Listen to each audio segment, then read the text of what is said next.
හයි hello කොහොමද කාලෙකින් vlog එකක් කරන්න බැරි වුණ නිසා මට හිතුණා ඔයාවත් මාත් එක්ක අද ඔෆිස් එකට එකගෙන යන්න. දැන් වෙලාව උදේ පාන්දර 5යි ගානක්. උදේ 6ට නැහැ තාම.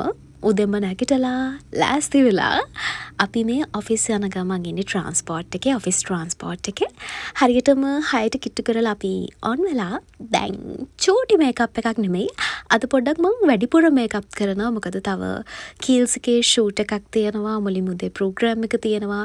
ඒ දෙකටම හරියන්න මං කලින්ම පොඩ්ඩක් මේකප් එක දාලා ඔන්න උදේ 7ට කිට්ටු කරලා අපි ආවා ස්ටුඩියෝ එකට.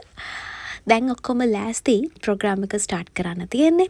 අපි චුට්ටක් අහලා බලමු ප්‍රෝග්‍රෑම් එකේ මොකද වෙන්නේ කියලා. ඔයාට කොට්ටේ මාරු කරන්න එපා කියලා තිබ්බට ඔයා නිින්ද යන්නේ ඒකට මෙට්ටේ මාරු කරා. මොකද්ද මාරු කරපු මෙට්ටේ? PS Raw mattress එක අවුරුදු 7ක වගකීමක් එක්ක PS Raw foam mattress එකක් ගත්තොත් ඔයාට දෙයිනේ කියලා සැපසේ සුවසේ නිදා ගන්න පුළුවන්. නියමයි නියම. උදු වඩේ හදාගෙන ආවා. විජය කෑලි මිරිස් කුඩු ගම්බිරිස් එතකොට ලුණු කුඩු පොඩි කාලේ කියන වැඩෙන වයස කියන්නේ නැතුවම අපි එක දිගට කියවනවාද ඉක්මනට කොළඹ ජාතික රෝහලේ හදවත් සැත්කම් පොලිමේ 5000ක් රෝගී ජීවිත බයිපාස් සැත්කමට 9600ක පොලිම එන්ජියෝග්‍රෑම් පරීක්ෂාවට 5000ක් එන්ජියෝග්‍රෑම් එකේ ඔහොම තමයි වෙන්නේ. ඉතින් ෆුල් ප්‍රෝග්‍රෑම් එකම මන් දාන්නේ නැහැ. ඔයාට ෆුල් ප්‍රෝග්‍රෑම් එක අහන්න ඕන නම් 92.2 92.4න් උදේ 7ට අනුපම අහන්න. ඒ අතරේ තව වැඩක් අප්ලෝඩ් කළා මන් දන්නෙත් නැහැ.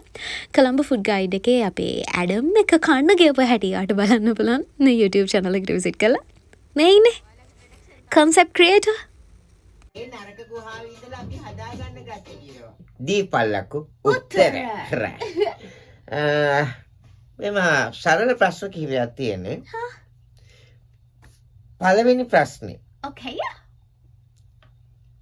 බඹර ප්‍රහාරයකට ලක් වෙලා ඉතිමිලා වගේ ඉන්න ගෑනු ළමයෙක්ගේ නක්කලෙට කොල්ලෙක්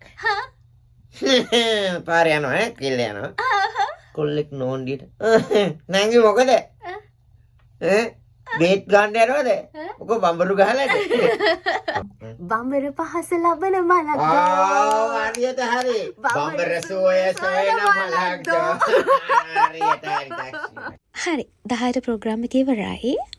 දැන් ඉතින් අපි යනවා ඔෆිස් එකකින් යන්නේ නැහැ. ඒ අතරේ ප්ලස් වයිඩ්නින් එකේ මගේ පැකේජ් එකක් ඕඩර් කරලා ඒකත් හම්බුණා. මේ පාර මම ඕඩර් කරේ ෆේස් සීරම් එකයි ඇලෝවෙරා ජෙල් එකයි ඊළඟට ෆේස් වොෂ් එකයි. මේ ටික ඇත්තටම හොඳයි. කස්ටමර් කෙනෙක් විදියට මම මාර සැටිස්ෆයිඩ් මගේ ස්කින් එක ගැන. ඊට පස්සේ මට මල් වගේක් හම්බුණා. ලස්සන ඒ ටිකත් මම මගේ ඩෙස්ක් එකේ බලන්න මැච් වෙනවානේ ඔක්කොම ටික. ඊට පස්සේ මම මගේ අවුට්ෆිට් චේන්ජ් එකකට ගියා. මෙහා පැත්තේ ඉන්නේ සෙල්මි. ඊට පස්සේ කීල්ස් එකට ආවා. ඩාලි රොයිඩ් එකේ තියෙන කීල්ස් එකට මේ ගැස්මත් එක්ක වෙන ෂූට් එකක් කීල්ස් ප්‍රොඩක්ට්ස් ගැන තමයි රිවිව් කරලා තියෙන්නේ. මේ ෂූට් එක මේකෙත් අවුට්පුට් එක ඔයාලට බලා ගන්න පුළුවන්. ගැස්ම Facebook page එකේ YouTube channel එකේ Instagram එකේ එයාලගේ socials වල. කොහොම හරි මේ වැඩේ ගියා රෑ 6:07 විතර වෙනකම්. ඉතින් ඔච්චරයි. එදා දවසේ හැම ඉවරයි. ඊට පස්සේ ඉතින් මම ඔෆ් වෙලා ආපහු මට ලේසි පහසු ඇඳුමකුත් ඇඳගෙන ගෙදර ගියා. එදා දවසේ මට එච්චරයි ඇත්තටම කරන්න හම්බුනේ. ඕක තමයි ඉතින් ලයිෆ් එක අද දවසේ. ආපහු දවසක අපි අලුත් වීඩියෝ එකකින් හම්බෙමු. බයි.